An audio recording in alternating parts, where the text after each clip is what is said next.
کہ اسلام کی اصل تعلیمات پر جو پردے دور ملوکیت میں پڑ گئے تھے، اسلام کی اصل تعلیمات تو دور خلافت راشدہ کی تھی۔ اسلام کا آئیڈیل نظام تو وہ تھا کہ دور فاروقی میں سفیر آیا ہے ایران کا، اس نے پوچھا ہے نا ملککم، تمہارا بادشاہ کہاں ہے؟ اسے جواب ملا لیس لنا ملکن بل لنا امیرن، ہمارا کوئی بادشاہ نہیں ہے، ہمارا تو ایک امیر ہے، امیر المومنین ہے ہمارا۔ بھئی وہ کہاں ہے؟ کوئی محل نظر نہیں آ رہا ہے اس چھوٹی سی بستی کے اندر۔ وہ ہمارے فاروق رہتا کہاں ہے جس کے نام سے تھرا رہے ہیں شہنشاہوں کے ایوان، لرزہ طاری ہے جس کے نام سے، رہتا کہاں؟ بتایا گیا کہ بیت المال کے کچھ اونٹ گم ہو گئے تھے، ہمارا وہ خلیفہ ان کو تلاش کرنے باہر گیا ہوا، وہ کسی کو ساتھ لے کر گیا ہوگا کہ پہچان تو سکے۔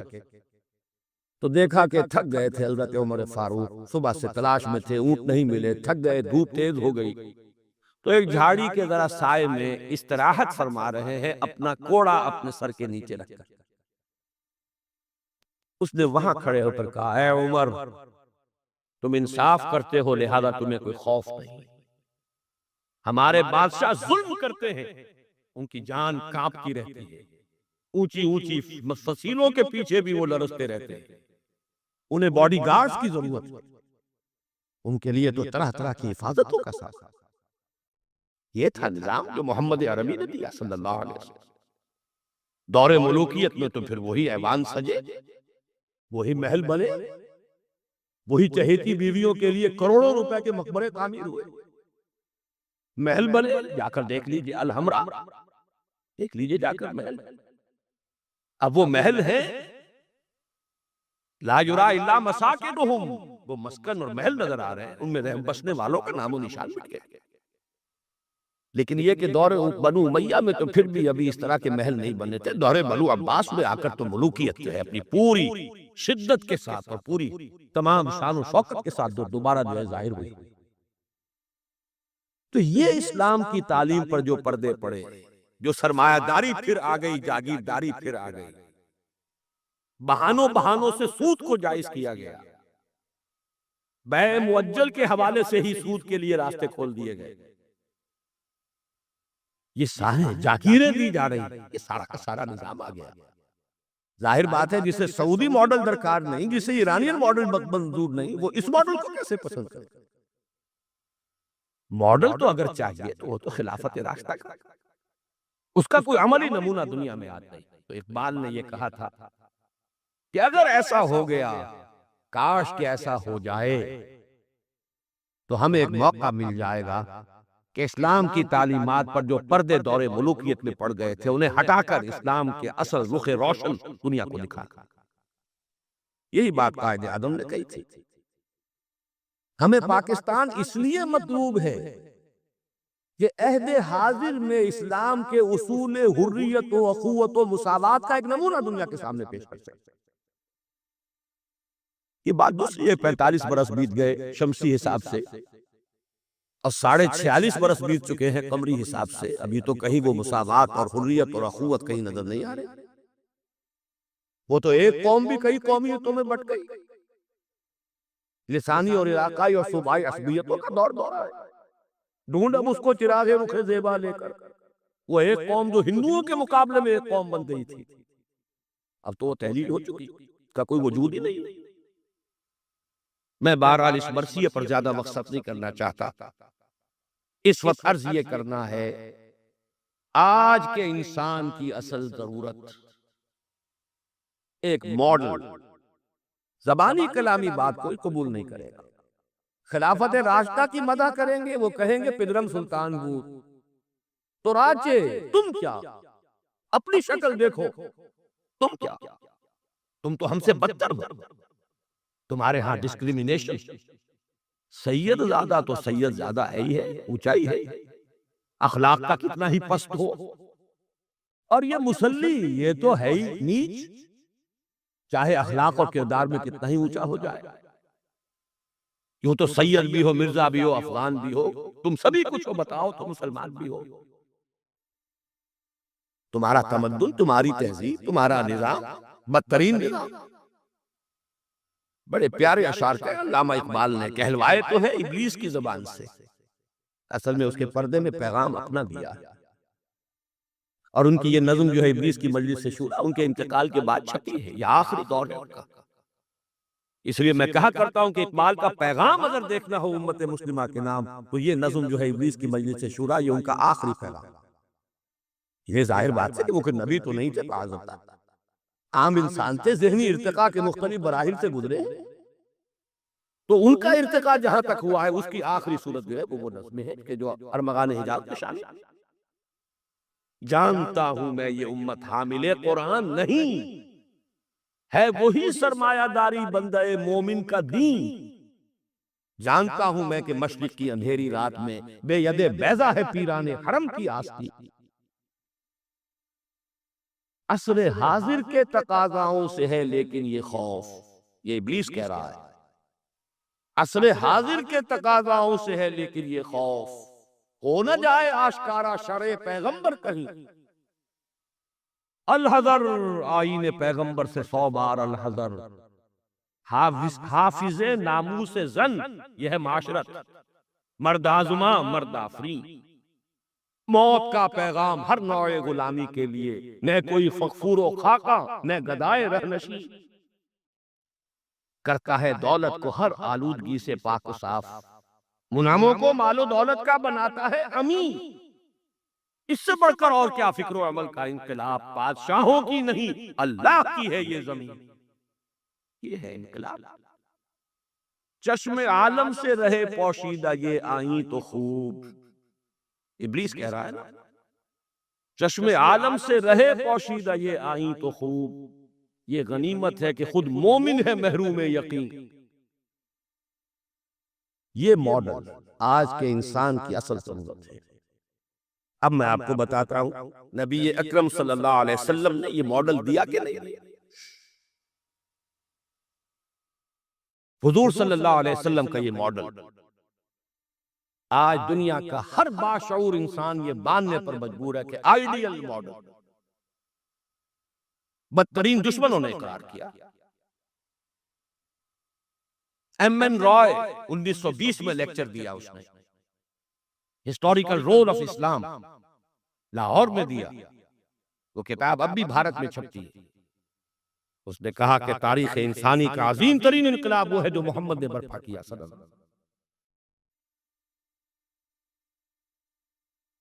گاندھی نے 1937 میں جب پہلی مرتبہ ہندوستان میں انگریزوں نے ہمیں کچھ تھوڑی سی سیلف گورنمنٹ دینی شروع کی تھی، 35 کا ایکٹ جو ہے گورنمنٹ آف انڈیا ایکٹ 1935، اس کے نتیجے میں پھر الیکشنز ہوئے سن 36 میں، اور پھر وزارتیں بنی اور پورے ہندوستان میں کانگریس کی وزارت۔ ہریجن نے مقالہ لکھا گاندھی نے، اور اپنے ان وزیروں کو کہا، ہدایت کی کہ ابو بکر اور عمر کے ماڈل کو سامنے رکھنا۔ میں تمہارے سامنے ابو بکر اور عمر کی مثال پیش کرتا ہوں۔ مجھے ایک واقعہ اور یاد آیا ہے، یہ تو چیز چھپی ہوئی ہے، ہریجن کا مقالہ ہے، اس کو تو کوئی شخص ویریفائی کر سکتا ہے۔ ایک واقعہ جو ہے یہ ایک روایت ہے۔ میں جب پہلی مرتبہ حیدرآباد دکن گیا تھا، یہ آج سے کوئی 10 سال پہلے کی بات ہے، وہاں ایک مولانا ابوالکلام آزاد انسٹیٹیوٹ ہے، اس میں میری ایک تقریر تھی، کھچا کھچ بھرا ہوا ہال۔ ایک صاحب جو گورنر رہے تھے، پرانے کانگریسی بوڑھے 80 برس کی عمر کے گورنر رہے تھے بہار کے، بھی نام مجھے اس وقت ذہن سے اتر گیا ہے، وہ ان کی صدارت تھی۔ وہاں میں نے تقریر کی مولانا ابوالکلام آزاد مرحوم کے ایک زندگی کے بارے میں، اب اس کا تفصیل میں یہاں بیان نہیں کروں گا۔ تو ایک صاحب جو وہاں ریٹائر ہوئے تھے عثمانیہ یونیورسٹی سے as head of the political science department, وہ مجھ سے ملے۔ انہوں نے ایک تو مجھے یہ کہا کہ آج تک ابوالکلام کے بارے میں اگرچہ میں نے 20 لوگوں کو پی ایچ ڈی کرا دی ہے مولانا ابوالکلام آزاد کی زندگی اور ان کے خیالات، افکار، نظریات، ان پر 20 کو میں نے پی ایچ ڈی کرائی اپنی نگرانی میں، لیکن اتنا کلیئر کانسیپٹ میرے سامنے ابوالکلام کا آج تک نہیں تھا۔ اور وہ 2 جملے میں بیان کر دیتا ہوں۔ میں نے یہ کہا کہ ابوالکلام کی زندگی کے 2 دور تھے، 1912 سے لے کر کا اور 1920 تک کا ابوالکلام یہ تسلسل تھا تحریک شہیدین کا۔ سید احمد بریلوی رحمت اللہ علیہ اور شاہ اسماعیل شہید رحمہ اللہ، ان کی جو تحریک جہاد تھی اس کا معنوی تسلسل ہے ابو الکلام الہلال اور البلاغ والا۔ لیکن پھر 1920 میں اس نے ہمت ہار دی، ماحول سے تعاون نہیں ملا، مخالفت ہوئی علماء کی طرف سے۔ اس خاکے کو بند کر کے حزب اللہ کا خاکہ، حکومت الہیہ کے قیام کی جد و جہد، یہ چیپٹر کلوز کیا ابو الکلام۔ 1920 سے لے کر اور پھر 1958 تک، اپنے انتقال تک کا یہ جو دور ہے ابو الکلام کا، یہ ہے 1857 کی جنگ آزادی کا تسلسل۔ اگر آپ کے ذہن میں اپنی پچھلی صدی کی یہ دو تحریکیں ہوں، 1930 کی جو تحریک تھی، 1830 کی، 1826 سے لے کر 1831 میں پھر شہادت ہوئی بالا کوٹ میں، یہ جو تحریک تھی اس کا تسلسل ہے الہلال اور البلاغ والا ابو الکلام۔ 1857 میں جنگ آزادی تھی، انگریز کے خلاف بغاوت، اسے غدر کہتے تھے، اب جنگ آزادی کہتے ہیں۔ انگریزی دور میں ہم نے جب تاریخ پڑھی تھی تو وہ غدر کے نام سے تھی، اس میں ہندو اور مسلمان دونوں شریک تھے، متحدہ جد و جہد تھی انگریز سے نجات پانے کی۔ تو ابو الکلام کی 1920 کے بعد سے لے کر باقی زندگی جو ہے وہ در حقیقت مانوی تسلسل ہے اس جنگ آزادی کا جو 1857 میں لڑی گئی اور ناکام ہو گئی۔ ناکام تو وہ بھی ہو گئی، تحریک شہیدین بھی ناکام، 1857 کی جنگ آزادی بھی ہو گئی۔ بہرحال انہوں نے ایک بات تو یہ بتائی، اور مجھے اصل میں جو یاد آیا تھا معاملہ وہ ان کے ایک اور قول کا تھا۔ 1917 میں وہ کہتے ہیں کہ میں علی گڑھ میں پڑھتا تھا، اس وقت تک وہ صرف ایک کالج تھا، ابھی یونیورسٹی نہیں بنا تھا، اور ہاسٹل میں رہتا تھا۔ تو ایک روز شور بچ گیا، گاندھی جی آئے، گاندھی جی آئے، گاندھی جی آئے۔ گاندھی ابھی نئے آئے تھے ساؤتھ افریقہ سے، اور وہ گویا کہ انڈیا کے پولیٹیکل ہورائزن پر ابھی وہ ایک رائزنگ سن کی حیثیت سے تھے۔ شور بچ گیا، گاندھی جی آئے، گاندھی جی آئے۔ خیر وہ ہم نے ان کو گھیر لیا، کہا کچھ خطاب کی۔ ان کا خطاب نہیں، میں تو صرف دیکھنے آیا تھا، اور وہ گیا تھا۔ پہلے حاضری دی تھی سر سید کے قبر پر۔ پھر اس نے کہا میں آپ لوگوں کو ایک تو خوشخبری دیتا، آپ کے کالج کے یونیورسٹی بننے کا فیصلہ ہو گیا ہے، چارٹر آپ کی یونیورسٹی کا منظور ہو گیا ہے، آپ کو معلوم نہیں ہوگا، میں آپ کو خوشخبری دے رہا ہوں۔ لیکن ایک بات میں آپ سے اور کہتا ہوں، لوگ ہم اکثر وہ شوق، اگر آپ کا کالج یا آپ کی یونیورسٹی ایک عمر پیدا کر دے تو بہت بڑا احسان ہوگا نوئنس، لیکن مجھے یقین ہے آپ عمر پیدا نہیں کر سکتے، اس لیے کہ میں آپ کے ہاسٹلوں میں چکر لگا چکا ہوں، وہاں قالین بچھے ہوئے، وہاں عیش اور آسائش کے سامان، اس ماحول میں عمر پروان نہیں چڑھتا۔ میں یہ سمجھتا ہوں کہ علامہ اقبال نے جو اشعار لکھے ہیں شاید یہ واقعہ ہی ہو کہ جو اس کی تحریک بنا ہو۔ تیرے صوفے ہیں افرنگی، تیرے قالی ہے ایرانی، لہو مجھ کو رلاتی ہے جوانوں کی تن آسانی۔ تو معلوم ہوا کہ یہ عمر کا وہ مقام گاندھی کی نگاہ میں تھا۔ اور پھر سن 1937 میں 20 برس بعد وزیروں کو کہا ہے کہ ابو بکر اور عمر کو اپنے سامنے ماڈل کیا سلسلہ۔ ایچ جی ویلز نے کہا ہے اگرچہ حضور کی ذاتی زندگی پر، خاص طور پر ازدواجی زندگی پر بڑے رقیق حملے کیے، لیکن پھر اس نے جب حجۃ الوداع کے ذکر پر آتا ہے concise history of the world, اس کا پرانا آپ کو کوئی ایڈیشن تلاش کرنا ہوگا، نئے ایڈیشن میں سے یہ پیسیجز نکال دیے ہیں نئے ایڈیٹرز نے، لیکن یہاں کی یونیورسٹی سے میں نے نکلوا کر ایک دفعہ ویریفائی کیا تھا، کیونکہ مجھے تو بہت پرانے یہ الفاظ یاد تھے، لیکن پھر میں نے انہیں تازہ کیا کراچی یونیورسٹی کی لائبریری سے۔ اس میں وہ لکھتا ہے، وہ حضور کے خطبے کے الفاظ نقل کر کے، لا فضل لعربی علی عجمی ولا لعجمی علی عربی ولا لاحمر علی اسود ولا لاسود علی احمر الا بالتقوی کلکم بنو آدم وآدم من تراب۔ اس کا ترجمہ دے کر پھر لکھتا ہے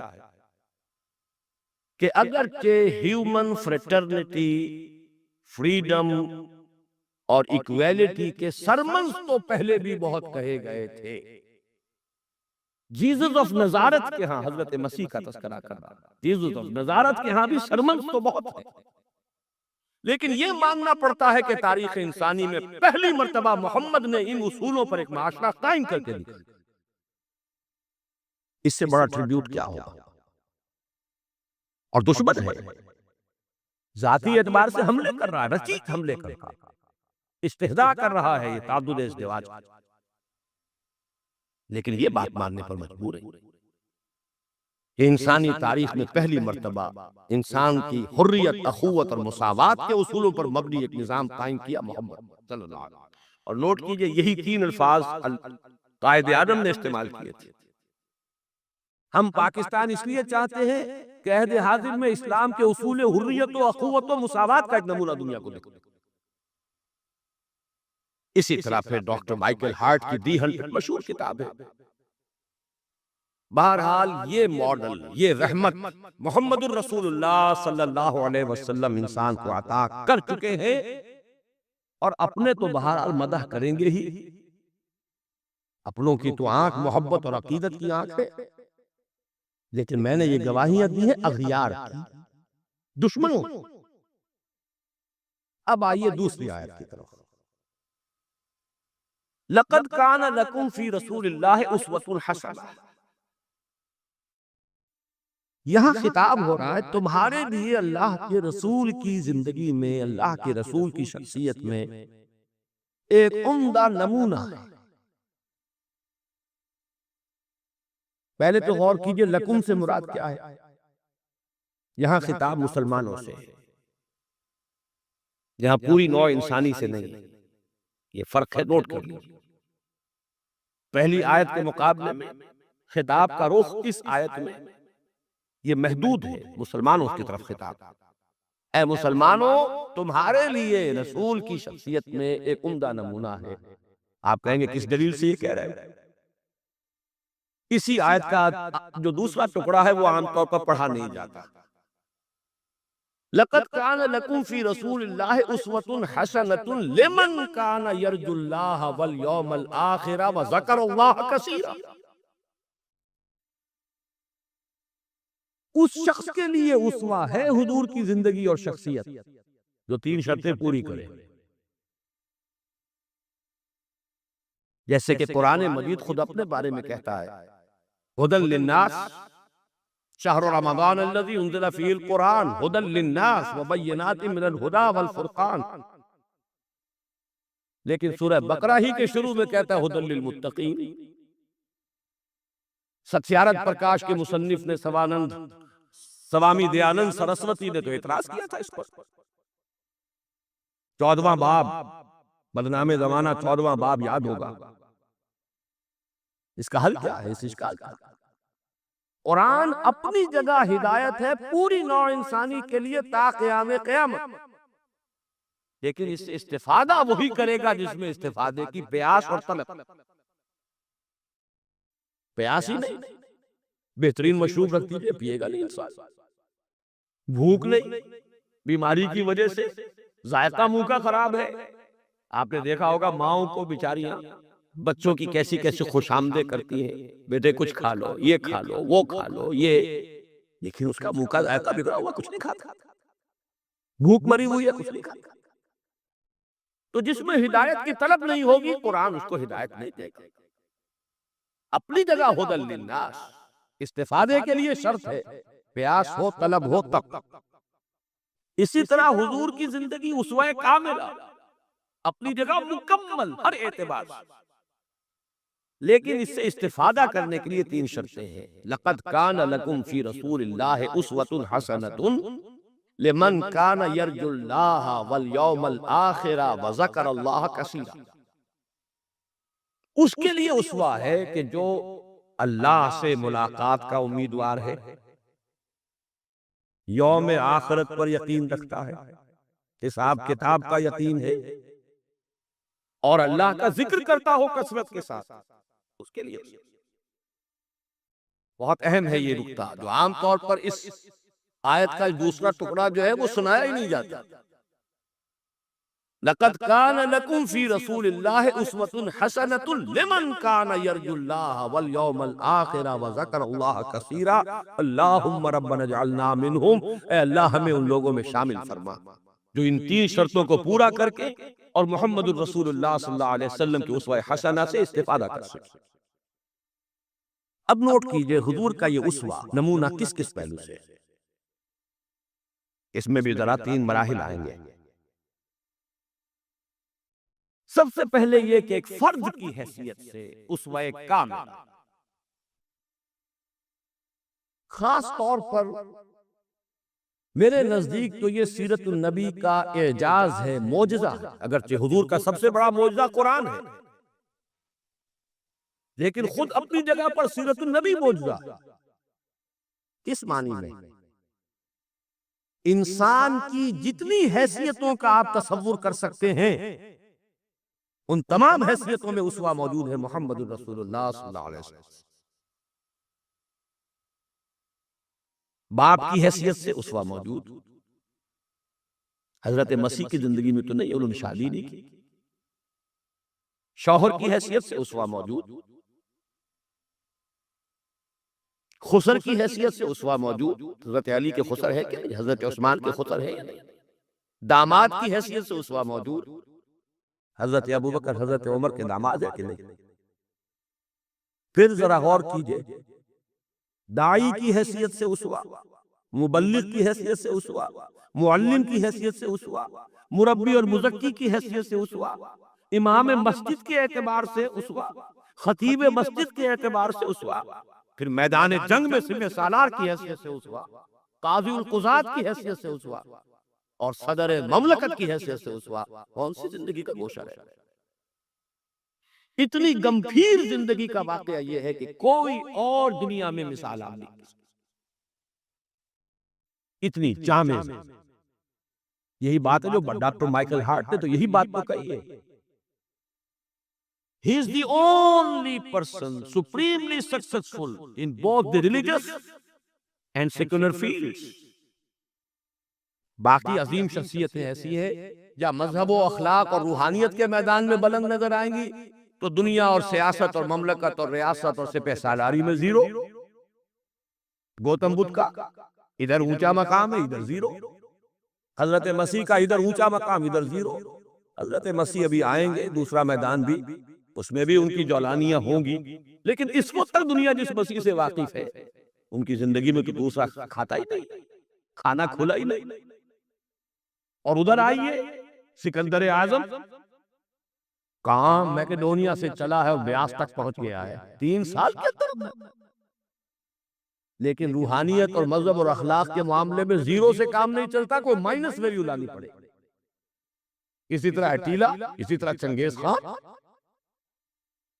ایک ہی شخصیت ہے، the only person supremely successful in both the fields. گویا کہ ہر اعتبار سے اسوہ کاملہ۔ یہاں بھی ایک نکتہ ذرا سی ڈائگریشن ہے۔ ایک پہلو ایسا ہے انسانی زندگی کا جس میں حضور اس کی شخصیت یا آپ کی سیرت اسوہ نہیں ہے۔ آدمی چونک جائے گا، اسے شاید توحید پر محمول کرے، لیکن ہے۔ اور وہ شخصیت کا پہلو ہے ایک عورت کی حیثیت، بیوی کے لیے اسوہ، ماں کے لیے اسوہ، کہاں سے آئے؟ آخر آدھی انسانیت ہے، نصف بہتر حیات آپ تو کہتے ہیں، دی بیٹر ہاف، اس کے لیے اسوہ، اس کی نسوانی زندگی کے اعتبار سے اسوہ کا۔ دیکھیے یہی نکتہ ہے، نوٹ کر لیجئے، دل پر لکھ لیجئے۔ یہی وجہ ہے کہ جس سورہ مبارکہ میں یہ آیت آئی ہے لَقَدْ كَانَ لَكُمْ فِي رَسُولِ اللَّهِ أُسْوَةٌ حَسَنَةٌ، اسی میں فرمایا گیا اے نبی کی بیویوں تمہیں اسوہ بننا ہے پوری نوع انسان۔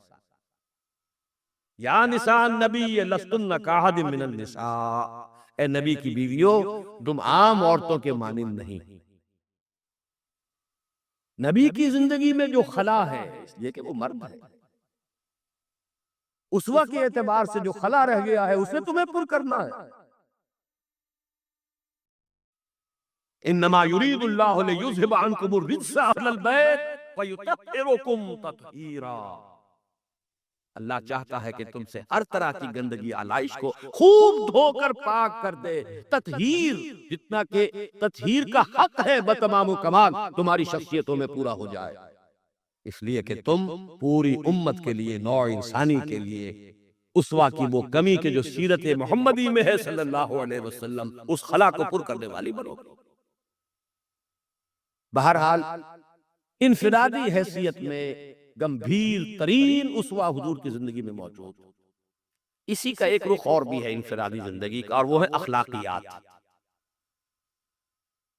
حضور کا اپنا قول ہے، انما بعثت لاتمم مکارم الاخلاق، مجھے اس لیے بھیجا گیا ہے، مبعوث کیا گیا ہوں تاکہ اخلاق کی بہترین جو بلندیاں ہیں ان کی تکمیل کر دوں، اتمام کر دوں. اس کا مفہوم کیا ہے، اس کو سمجھیے. علیحدہ علیحدہ انڈیویجول ایتھیکل ویلیوز، اخلاقی قدرے مختلف انبیاء کی زندگی میں اپنے نقطہ عروج کو پہنچ چکی. صبر میں حضرت ایوب سے آگے کس کا مقام ہوگا؟ ان کے تو نام کا جز ہے ایوب صابر، محاورہ ہے صبر ایوب. تسلیم میں حضرت اسماعیل سے آگے کون جائے گا جو گردن رکھ رہا ہے، ابا جان چلائیے چھری. ستجدنی انشاءاللہ من الصابرین، سر تسلیم خم ہے جو مزاج یار میں آئے. اس سے کوئی اونچا مقام ہوگا؟ استقامت میں حضرت نوح سے آگے کوئی جا سکتا ہے؟ 950 برس کس پر آئے؟ 950 برس. فَلَبِثَ فِيهِمْ أَلْفَ سَنَةٍ إِلَّا 50 عَامًا. دعوت اور تبلیغ میں استقامت سے اس سے آگے تو کوئی مقام ممکن نہیں. غیرت اور حمیت اور جلال دین کے لیے حضرت موسیٰ سے آگے کون جائے؟ زہد اور لذات دنیا سے کنارہ کشی میں حضرت مسیح اور حضرت یحییٰ سے آگے کون سا مقام؟ اب کمی کون سی تھی؟ یہ ہے بات سوچنے کی. پھر اتمام کس کا کیا دوں؟ یہ اتمام ہے جامعیت کا اتمام. ان تمام اقدار کو جمع کر کے ایک بہترین گلدستہ توازن، اعتدال کے ساتھ ان سب کو ایک شخصیت میں جمع کر دینا، یہ ہے وہ اتمامی اور تکمیلی شان جو محمد الرسول اللہ صلی اللہ علیہ وسلم کی ہے اس میدان میں. زہد بھی ہے لیکن ازواج مطہرات بھی ہے، نکاح بھی ہے. وہ زہد نہیں ہے کہ جو رہبانیت والا زہد. حضرت عائشہ کی شہادت ہے کہ حضور بیٹھے ہوتے تھے ہمارے مابین اور پیار اور محبت کی باتیں ہوتی تھیں. وہ زاہد خشک کا معاملہ نہیں تھا حضور کا. حضور نے خود فرمایا مجھے تمہاری اس دنیا سے 3 ہی چیزیں پسند ہیں. ان میں سے ایک عورت کا ذکر کیا، کوئی حجاب نہیں، جو فطرت ہے جو اللہ نے بنائی ہے. بھرپور آئلی زندگی بسر کی اور بہت محبت کرنے والے اور محبت دینے والے شوہر تھے محمد صلی اللہ علیہ وسلم. لیکن جیسے ہی اذان کی آواز آتی تھی ایسے اٹھ کر چلے جاتے تھے کہ جیسے ہم سے کوئی تعلق ہی نہیں، سروکار ہی نہیں، ہم سے واقف ہی نہیں کہ ہم کون. یہ ہے وہ درمیانے قار دریا تختہ بندم کر دئی، باز بھی گوئی کے دامن تر مکن ہوشیار باش. اچھا دیکھیے یاد آ گیا ہے آپ کی بھی طبیعت اس وقت جو ہے میں تو دیکھ رہا ہوں آمادگی ہے، وقت کچھ زیادہ بھی صرف ہو جائے تو کوئی حرج نہیں. رجم کا ایک واقعہ ہو رہا ہے حضرت مسیح کی زندگی. وہ میری مگدلین پڑھا ہوگا، زانیہ تھی، جرم ثابت ہو گیا، اسے رجم کرنے کے لیے لے کے جا رہے تھے. شور مچا ہوا تھا، حضرت مسیح بھی گزر رہے تھے. کیا معاملہ ہے؟ یہ ہے. فرمایا ٹھیک ہے چلو، خود بھی چلے. اب جب اسے باندھ دیا گیا اب کھڑے ہو کے فرمایا ٹھیک ہے قانون ہے رجم کا اور یہ شریعت موسوی کا حکم ہے، رجم ہونا چاہیے، لیکن اس کو پہلا پتھر وہ مارے جس نے خود کبھی زنا نہ کیا. میں کہتا ہوں حیرت ناک بات ہے یہ کہ اتنی شرافت ان لوگوں میں تھی کہ ایک ایک جو ہے وہاں سے کھسکنا شروع ہو گیا، مجمع چھٹ گیا. یہ ایک رخ ہے زندگی کا. حضور کی شخصیت میں اب آپ کو دو رخ جمع ملے. وہ غامدیہ خاتون آئی ہے اور اس نے کہا حضور مجھ سے وہ خطا ہو گئی، مجھے پاک کر دی. حضور نے پوچھا کہ کہیں کوئی حمل تو نہیں ہے؟ جی حمل بھی ہے. تو جاؤ، جرم تمہارا ہے، اس جان کا کیا جرم ہے جو تمہارے پیٹ میں ہے؟ وضع حمل کے بعد اب آئی ہے وہ وضع حمل کے بعد، بچہ گود میں ہے. حضور وہ مرحلہ طے ہو گیا، اب مجھے پاک کر دیجیے، رجم کر دیجیے، میں پاک ہو جاؤں. دنیا کی سزا میں بھگت لوگی، آخرت میں اللہ مجھے بچا. فرمایا ابھی تو اس بچے کی زندگی تمہارے ساتھ وابستہ ہے، جاؤ دودھ پلاؤ. کچھ دنوں کے بعد پھر آئی ہے، بچے کے ہاتھ میں روٹی کا ٹکڑا ہے، کھا رہا ہے.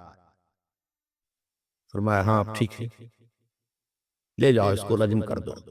اللہ کا حکم ہے لا تاخذکم رافت فی دین اللہ ولا تاخذکم بہما رافت فی دین اللہ. اللہ کا حکم کرتا ہوگا، چاہے اپنے سینے پر پتھر رکھنا پڑے، اب رجم کرتا.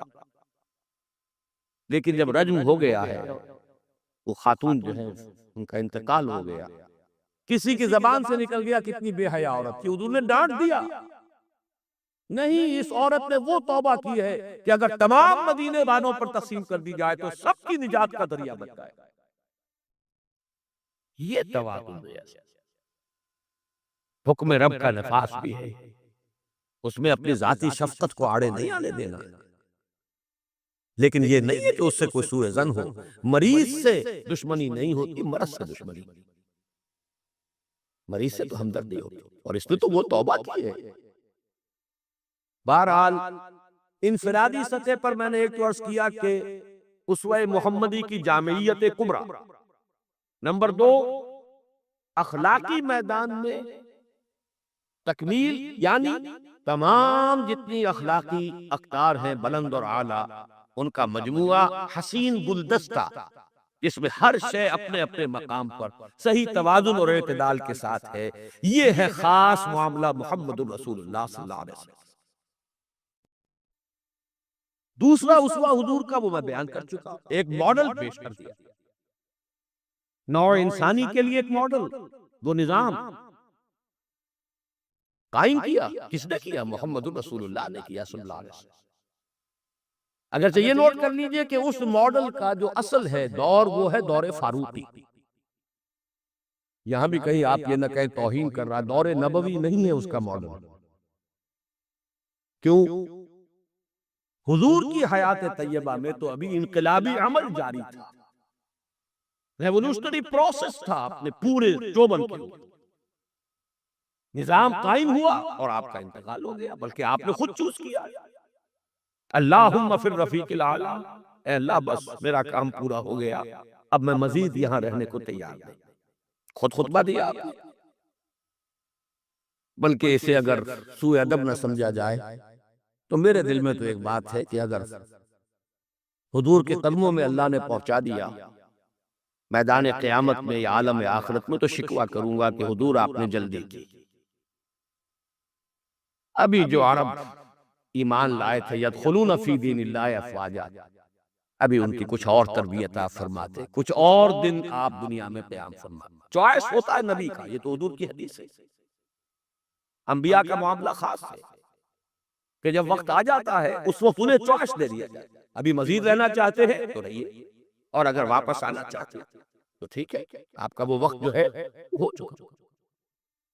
اسی پر تو حضور نے فرمایا تھا مرض وفات میں جب ذرا سا وقفہ ہوا ہے اور افاقہ ہوا ہے، حضرت ابو بکر نماز پڑھا رہے تھے مسجد نبوی میں، اور حضور پھر اپنے اس افاقے کی وجہ سے حضرت علی اور حضرت عباس رضی اللہ تعالی عنہما کے کندھوں پر اپنا ایک ایک ہاتھ دست مبارک رکھ کر مسجد میں تشریف لائے. حضرت ابو بکر ہٹنے لگے پیچھے. جب آپ امامت فرمایا، آپ نے اشارے سے کہا نہیں تم امامت کرو. حضرت ابو بکر کے پہلو میں بیٹھ گئے، کھڑے نہیں رہ سکتے. اب آپ نماز پڑھ رہے تھے، حضرت ابو بکر آپ کی اقتداء کر رہے تھے، اور باقی پوری جماعت حضرت ابو بکر کی اقتداء کر رہے. یہ خاص نماز ہے، یہ ایک ہی نماز ہے بس جو اس رنگ میں پڑھی گئی. اس نماز کے بعد آپ نے خطبہ دیا. اللہ نے اپنے ایک بندے کو یہ اختیار دیا ہے چاہے وہ دنیا میں رہے اور چاہے وہ واپس آ جائے۔ بندے نے اللہ کی طرف لوٹنے کو قبول کر لیا۔ حضرت ابو بکر رو پڑے، باقی صحابہ نہیں سمجھے کہ یہ تو ایک خاص بات کہی جا رہی ہے، کسی اور کی حکایت ہے، کیا ہے۔ حضرت ابو بکر رو پڑے، سمجھ گیا کہ معاملہ کیا ہے۔ اب آپ نے فیصلہ کر لیا، براجا۔ بہرحال میں یہ عرض کر رہا تھا کہ حضور کی حیات طیبہ بہت گمبھیر انقلابی عمل ہے جو اس کے اندر چھایا ہوا ہے۔ اس میں پھر ابھی اس نظام کی برکات جو ہے وہ نمایاں نہیں ہے، موجود ہے، نمایاں نہیں۔ اسی طرح حضرت ابو بکر کے کل 2.25 سال، اور وہ بھی جس انقلاب کی تکمیل حضور نے کر دی تھی، اس کے خلاف جو کاؤنٹر ریولوشنری موومنٹس اٹھی ہیں، ان کو کرم کرنے میں سارا وقت صرف ہو گیا۔ مسیلمہ کذاب اٹھ کھڑا ہوا ہے، فلاں جو ہے یہ نبیہ بن کر دعوے دار بن کر کھڑی ہو گئی ہے، اس نبی اور نبیہ کا نکاح بھی ہو گیا ہے، ایک طوفان۔ منکرین زکوٰۃ کھڑے ہو گئے ہیں، اور شاید آپ نے کبھی نوٹ نہ کیا ہو، نوٹ کر لیجئے، یہ سورت تو آپ پڑھتے ہی ہیں، اذا جاء نصر اللہ والفتح ورأیت الناس يدخلون فی دین اللہ افواجا، لیکن یہ کہ اس کی ایک برعکس تصویر بھی ہے، وہ دیکھ لیجئے کہ حضور کے انتقال کے بعد وہ جو فوج در فوج آئے تھے، فوج در فوج نکل بھی گئے تھے، یخرجون من دین اللہ افواجا، اور دارالاسلام جو ہے وہ صرف مدینہ تک محدود ہو کر رہ گیا تھا۔ حضرت ابو بکر کی فضیلت جو ہے در حقیقت اسی سے ظاہر ہوتی ہے۔ with an iron fist and with an iron will، جس طرح آپ نے مقابلہ کیا اور کرش کر دیا ہے، تمام جو بھی قوتیں اٹھی۔ حضرت عمر تک گھبرا رہے ہیں، مشورہ دے رہے ہیں کہ دیکھیے ایک دم 3 محاذ نہ کھول لیجئے، حالات بڑے خراب ہیں، بڑے نازک ہیں۔ آپ نہ تو جیش اسامہ کو روک رہے ہیں، ٹھیک ہے آپ کا کہنا ہے کہ جس لشکر کا عالم جو ہے حضور نے عطا کر دیا ہو، میں کیسے اس لشکر کو روکوں؟ پھر آپ مدعیان نبوت کے خلاف بھی لشکر بھیج رہے ہیں، وہ بھی سمجھ میں آتا ہے، وہ تو کافر ہو گئے، مرتد ہو گئے، لازماً ان کے خلاف تو جہاد کرنا ہے، لیکن کم سے کم ان زکوٰۃ کا انکار کرنے والوں کے معاملے میں سوچئے، نرمی کیجئے، تیسرا محاذ نہ کھولیے۔ انہوں نے نہ کسی نئے نبی کی دعوت کو قبول کیا ہے، نہ وہ ابھی نماز کا انکار کر رہے ہیں، بلکہ زکوٰۃ بھی یہ نہیں کہتے کہ ہم نہیں دیں گے، صرف یہ کہتے ہیں کہ ہم حکومت کو نہیں دیں گے۔ تو تھوڑی سی نرمی کی۔ حضرت عمر کو ڈانٹ دلائی حضرت ابو بکر نے، اے عمر تم دور جاہلیت میں تو بڑے سخت تھے اور بڑے ہمت والے تھے، اسلام میں آ کر کمزور ہو گئے۔ اور پھر وہ تاریخی الفاظ کہے ہیں، ایبدل الدین وانا حی، کیا دین کے اندر ترمیم ہوگی جبکہ میں ابھی زندہ؟ میری زندگی میں دین میں ترمیم نہیں۔ خدا کی قسم اگر کسی اور نے میرے ساتھ نہ دیا، تنہا جاؤں گا اور ان مانع زکوٰۃ سے جہاد کروں گا۔ یہ آئرن ول اور آئرن فسٹ، ابو بکر رقیق القلب نحیف الجثہ انسان۔ لہذا اس 2.25 سال میں بھی اصل جو برکات ہے ان کا ظہور نہیں ہو پا رہا۔ اصل میں جسے انگریزی میں آپ کہتے ہیں للی ان بلوم، یہ گلاب کا پھول پوری طرح کھل کر جو سامنے آیا ہے، وہ دور فاروقی ہے رضی اللہ تعالی عنہ، اس کی وہ شانیں ہیں۔ وہ سفیر کا واقعہ سنا چکا ہوں، حریت کا معاملہ دیکھیے، سعد ابن ابی وقاص کے بارے میں پرچہ نویس نے اطلاع دی ہے ایران سے، گورنر ہے ایران کے حضرت سعد ابن وقاص، اور گورنر اس لیے ہے کہ خود فاتح ایران ہے، یہ ریوڑیوں کی طرح بٹی ہوئی گورنریاں نہیں ہے کہ اس کو دے دو اس کو دے دو، جس کو چاہو دے دو، خود فاتح ایران سعد ابن ابی وقاص۔ اور آدمی کون ہے وہ؟ ایک ہی انسان ہے جس کے بارے میں حضور نے فرمایا، اے سعد تم پر میرے ماں باپ قربان۔ غزوہ احد میں جب لڑزہ کیا ہے کفار نے اور حضور کو شہید کرنے کے لیے سر توڑ کوشش کی ہے، اس وقت تیر اندازی کر رہے تھے حضرت سعد ابن ابی وقاص رضی اللہ تعالیٰ عنہ، یکی از عشرہ مبشرہ۔ اس وقت حضور نے کہا تھا تیر چلائے جاؤ اے سعد، تم پر میرے ماں باپ قربان۔ وہ سعد ہیں کہ پرچہ نویس نے اطلاع دی ہے کہ سعد نے اپنے گھر کے باہر ایک ڈیوڑی بنا لی ہے، دربان کھڑا کر دیا ہے، حضرت بلال کو بھیجا ہے، خط میں ڈانٹ دی ہے، لیکن بلال کو حکم تھا کہ پہلے جا کر ڈیوڑی کو آگ لگا دینا، پھر یہ خط دینا سعد کو۔ نے آگ لگائی ہے، پھر جا کر یہ خط دیا ہے۔ خط میں لکھا ہے سعد، لوگوں کو ان کی ماں نے آزاد جنا تھا، تم نے انہیں اپنا غلام کب سے بنا دیا؟ حریت کا اس سے اونچا تصور کوئی ہوگا؟ ایک عورت ٹوک رہی ہے، عمر جی محمد عورت تھی، یہ کیا تم نے حکم نافذ کیا ہے کہ مہر اس سے زیادہ نہیں ہوگا؟ ہمارے جس حق پر اللہ نے کوئی حد نہیں لگائی، تم کون ہو جو حد لگانے والے؟ قرآن کی آیت ہے، فَآتَيْتُمْ إِحْدَاهُنَّ قِنْطَارًا، تم نے اگر اپنی کسی بیوی کو ڈھیروں دیا ہو سونا تب بھی واپس نہیں لے سکتے۔ جب قرآن نے ڈھیروں سونے تک کی اجازت دی ہے، تم کون ہو جو اس کے اندر ترمیم کرنے والے؟ عمر وہی کہتے ہیں، آج ایک بڑھیا نے عمر کو دین سکھایا اور آرڈیننس واپس۔ حریت، احتساب، تنقید، مساوات، اگر یہ کچھ چڑیاؤں کے نام ہے، ہمارے لیے تو یہ چڑیاں ہیں، ان کا ہے، صرف شکلیں ہیں، نام ہے، حقیقت کہیں نہیں۔ ان تمام چیزوں کی بتمام و کمال حقیقت دیکھنی ہو تو حضرت فاروق کا دور،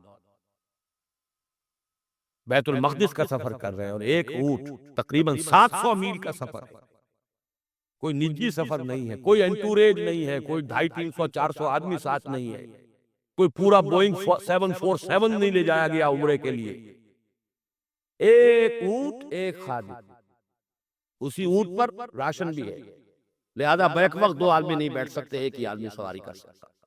ایک منزل میں خلیفہ وقت اوپر بیٹھے ہیں اور خادم نکیل پکڑ کر آگے چل رہا ہے، اگلی منزل میں خادم اوپر بیٹھا ہے اور خلیفہ وقت نکیل پکڑ کر چل رہا ہے، اور آخری وقت میں باری اتفاقاً آ گئی خادم کی، اس نے ہاتھ جوڑ دیا کہ خدا کے لیے لوگ کیا کہیں گے، میرے سر ہو جائیں گے۔ فرمایا نہیں، دورک نہیں، باری تمہاری۔ اور اس محاذ پر تھے کون کمانڈر؟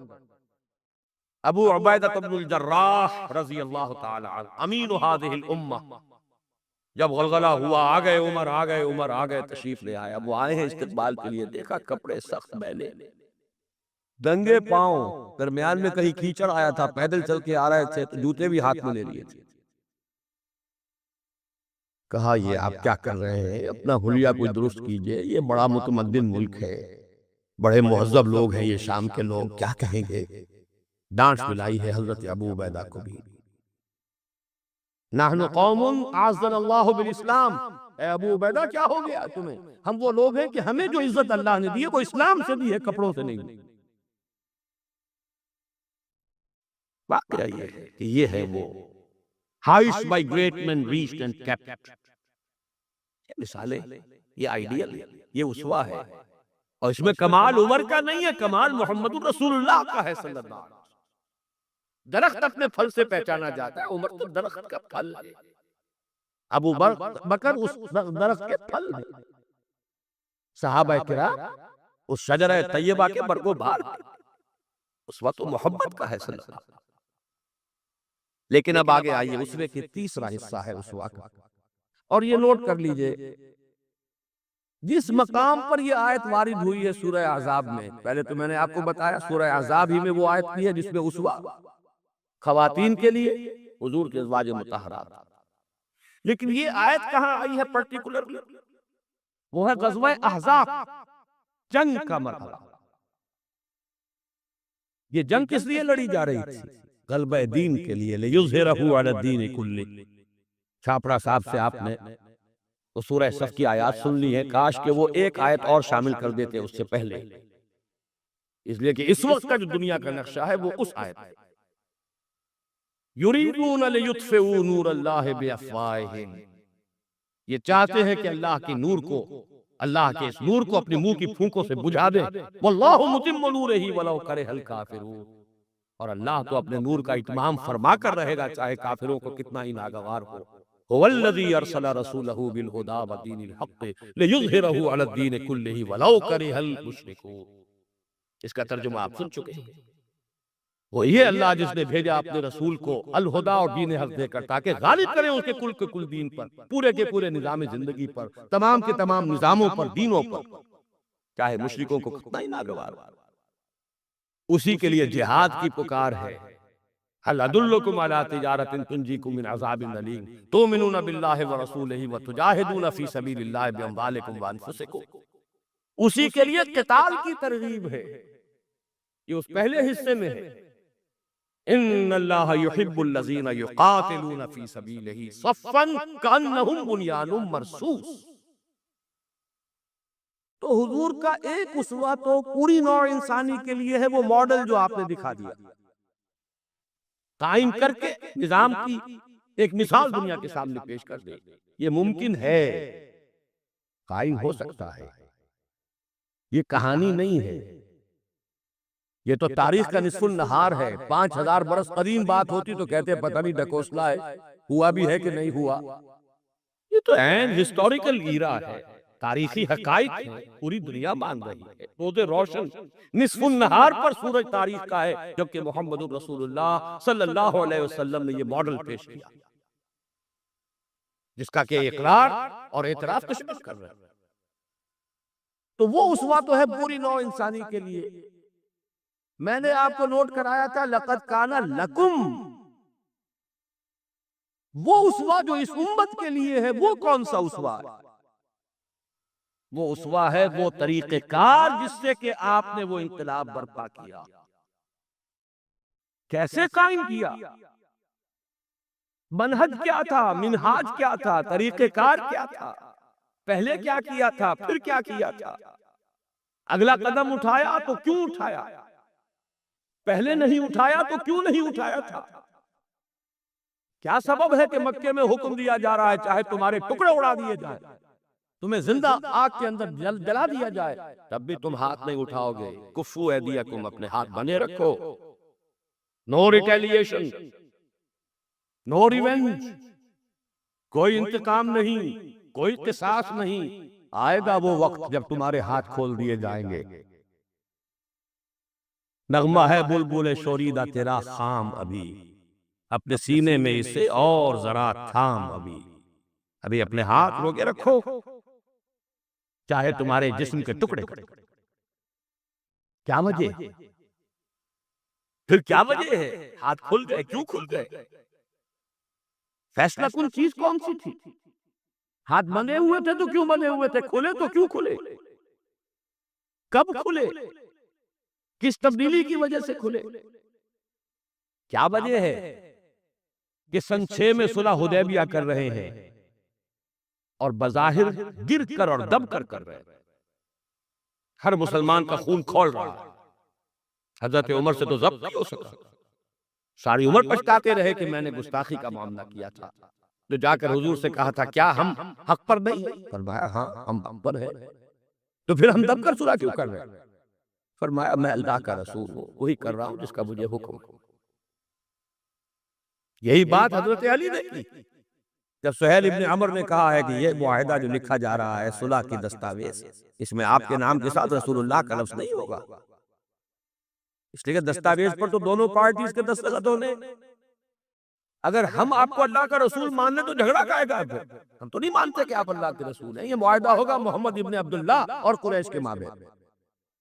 وہی مسکرا کر بات فرمائی، تم مانو یا نہ مانو میں اللہ کا رسول ہوں، لیکن اے علی مٹا دو جو یہ کہہ رہا ہے، مان لو کہ لکھ دو محمد ابن عبداللہ. عرض کیا حضور یہ میں نہیں کر سکتا.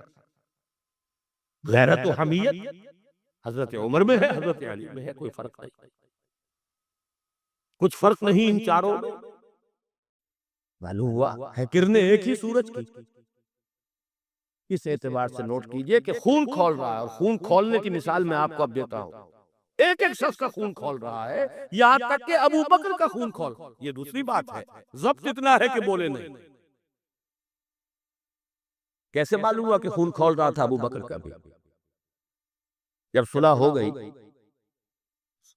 حضور نے فرمایا مسلمانوں اب احرام کھول دو، جو ہدی کے جانور ہیں یہیں ذبح کر دو. کوئی نہیں اٹھا. دوسری مرتبہ فرمایا مسلمانوں اٹھ جاؤ، اٹھو، اب جو ہو گیا صلح ہو گئی ہے، احرام کھول دو. کوئی نہیں اٹھا. ابو بکر بھی نہیں اٹھے، ایک آدمی نہیں اٹھا. تیسری مرتبہ پھر کہا حیران ہوں گے یہ صحابہ کا یہ بات، حضور کا حکم، اس کی ایک توجیہ ہے وہ میں بعد میں عرض کروں گا، لیکن پہلے واقعہ کیا ہے اس کو سمجھیے۔ دل گرفتہ ہو کر حضور اپنے خیمے میں گئے، ناراض ہو کر، دل گرفتہ۔ حضرت ام سلمہ تھا ساتھ تھی رضی اللہ تعالی، بڑی مدبر خاتون، بہت مدبر خاتون۔ جا کر کہا ہے کہ مسلمانوں کا یہ حال ہے سب کا، میں نے 3 مرتبہ کہا ہے، کوئی نہیں اٹھا۔ حضرت ام سلمہ نے مشورہ دیا، حضور آپ کسی سے کچھ کہیے نہیں، اپنا احرام کھول دیجئے، قربانی دیجئے۔ اب آئے ہیں، آ کر اپنا احرام کھول دیا، قربان، اب سب اٹھ گئے، سب نے قربانیاں دی۔ میرے ذہن میں اس کی تعویل یہ ہے کہ لوگ منتظر تھے، اسے کہا جاتا ہے فلسفے میں حالت منتظرہ۔ پتہ نہیں حضور ہمارا امتحان تو نہیں لے رہے، یہ احرام کیسے کھولتے بغیر عمرہ کیے؟ یہ کوئی اللہ اور اس کے رسول کی طرف سے ہماری غیرت و حمیت کا امتحان تو نہیں؟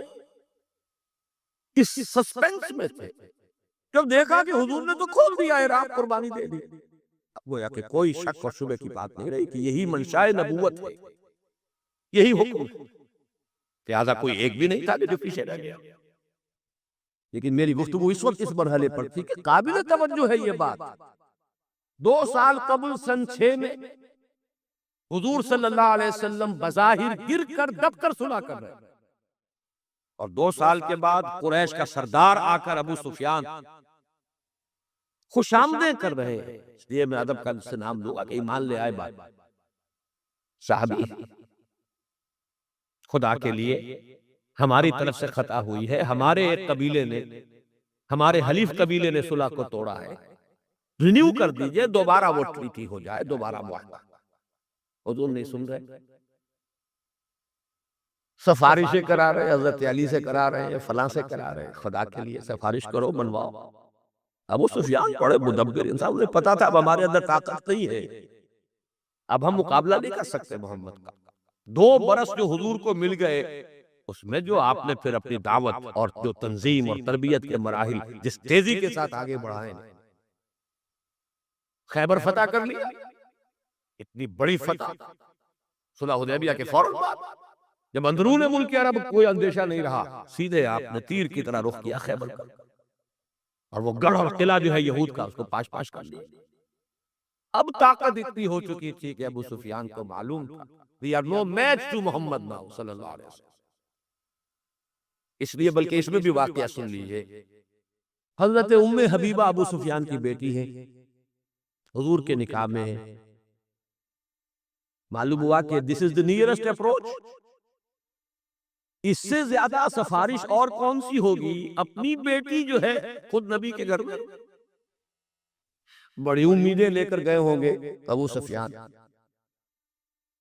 حضرت ام حبیبہ کے حجرے میں جب گئے، چارپائی پر بیٹھنے لگے تھے، انہوں نے کہا ابا جان ذرا ٹھہریے، بستر بچھا ہوا تھا اس کو طے کر دیا کہ اب بیٹھ۔ اب یہ قریش کا سردار، مکے کا چیف، پوچھتے ہیں بیٹی یہ بستر میرے لائق نہ تھا یا میں اس بستر کے لائق نہ تھا؟ فرمایا ابا جان آپ اس بستر کے لائق نہیں ہیں، یہ محمد الرسول اللہ کا بستر، آپ مشرک ہیں، کافر ہیں، نجس۔ تو میں یہ کہا کرتا ہوں کہ کیا ان کو خیال رہا ہوگا کہ اب کیا سفارش کے لیے اس بیٹی سے کہے جن کا معاملہ جس کا طرز عمل یہ ہے۔